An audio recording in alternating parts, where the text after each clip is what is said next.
All right, these are the examples that we didn't get to because of the fire drill. You can stop the video at any time just to slow it down.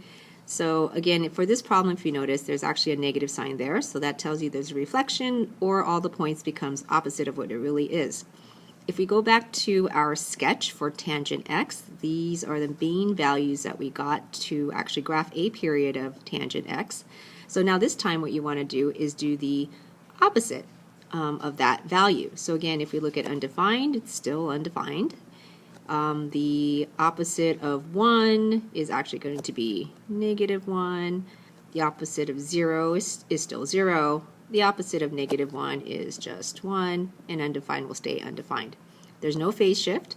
There is no change in your period, so we'll go ahead and draw the same intervals here, where we have a vertical of 1 and -1, and we'll label them as we see on our graph or on the chart.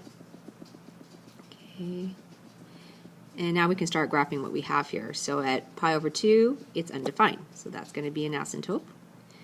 The next one here, pi over 4, it's at -1, so red dot right there. At 0, it is 0. And then at pi over 4, it's a +1. And then the last one says at -pi over 2, it's undefined. So we'll draw an asymptote there. And then from here, we draw in a smooth curve. And you can do the same on the right and the left and repeat the pattern, and this will be your full graph. For the next one, this requires a little bit more work, but if you guys notice, just like the sine and cosine graph, we actually have the k value actually blended in with this phase shift. So the first thing you want to do is factor out the 3. So we have cotangent 3 parentheses x minus pi over 6. Again, all we did here was either you can look at it as dividing this and this by 3, or you can multiply this and this by 1/3. You can always check by distributing this back and make sure that it actually matches your original problem. And then from here we can start identifying some key pieces. So amplitude, your so-called amplitude is 2. Your period, remember the period is normally pi, but because of this 3 we do have to divide that, so that's going to be pi over 3. And then the phase shift, this one does have one where it's actually at pi over 6. Remember, this is the one that we read opposite of the sign. And so for this guy here, what we're going to do is still label off. I'm going to just label 2 sections for 1 tick mark. We're going to label this at 3 now because we know that's basically the amplitude that we actually need. But in this case, because I understand, we know that the asymptote is for cotangent is going to start right here on the axis. So we know that in this case, because of the phase shift, we're going to move it over pi over 6. So I'm going to actually start labeling this one as pi over 6.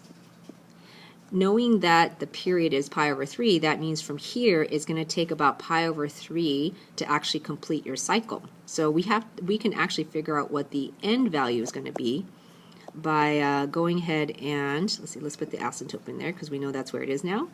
We can go ahead and take pi over 3, and add it to the pi over 6. Because again, the total amount from here to here is a total of pi over 3, which tells me, let's see, do a little addition here, tells me that my next asymptote is going to be at pi over 2. So that will be my next asymptote. And then from here, we're going to go ahead and start graphing the points. So the first one right here, again, we can do the same thing on the left. So the first one has to be at 3, because remember, the cotangent graph, it goes from the asymptote, which is undefined, and the next point is at 1. But because the amplitude is at, oh, not 3, sorry about that. This one should be a 2. So let's change this to a 2, sorry about that. Since we know the amplitude is a 2, then we're going to go ahead and start with that red dot there. And then if we move on here, let's see here. The next one here, we know the next one's 0, and we know the next one after that is usually a -1, but again, we are going to go down 2. And then from here, you draw in your smooth curve. Okay? And you can do the same for the ones on the left-hand side as well, following the same pattern. So the modified assignment here is going to still be on 411, page 411, but instead of doing the problems that has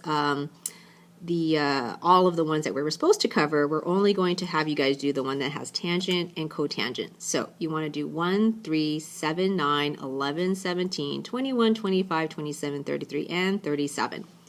And we will see you on Monday.